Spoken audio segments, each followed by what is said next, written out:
Well, I got along well with Walt, but that was an interesting thing. I got on the elevator after I'd been there, oh, not over a week.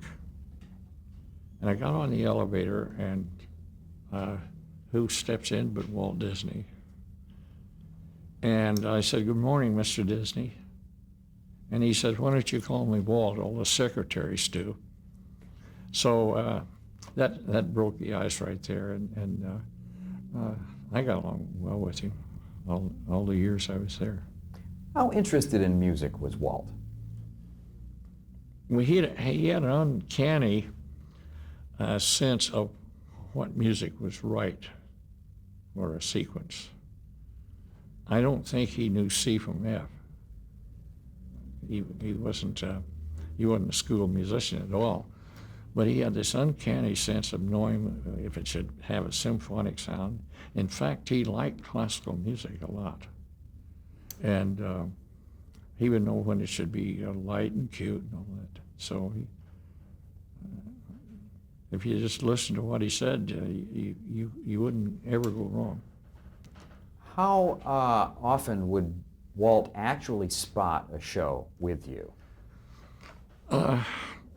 Well, he had several producers there, and he only produced certain pictures himself.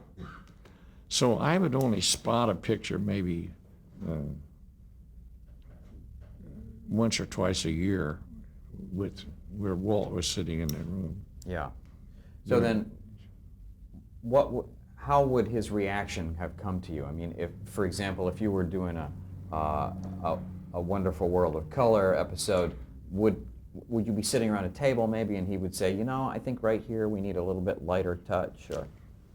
Usually we were in one of the projection rooms, sweat boxes as we call them at that time, and he would either be sitting next to you or in the row in front, something like that. And as things passed by in the picture, he'd turn around and say, "Well, don't you think this should be kind of a symphonic feel through here?" And he would point out little things, but never would he tell you what to write, ever. But if you listen to what he said, you would never be wrong, because he had this uncanny sense of what was right for a picture. I remember on one picture, I think it was Summer Magic. What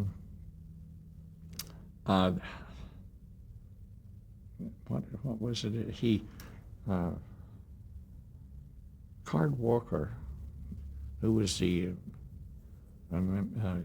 manager of the studio at the time, he was in charge of sales, and he was talking about this picture that we really should. We had to get it out on a certain date, and Walt stopped it right there, and he said, "Well, resell it, because Buddy has to have time to do it right." You would never hear that today. Yeah. So in other words, he asked me how long it would take, and I said, I think I need 8 weeks to do this.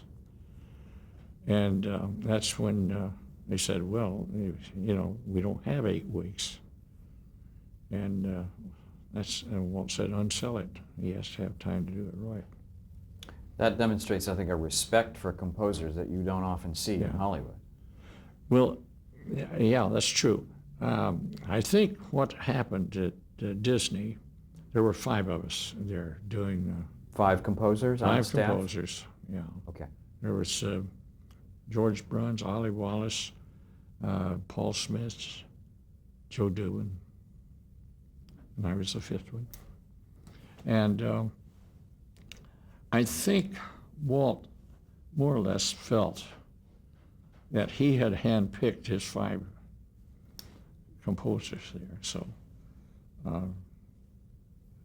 I know at one time somebody asked, I believe it was Winston Hibbler, he asked Walt if he could call in Max Steiner or somebody to do a picture.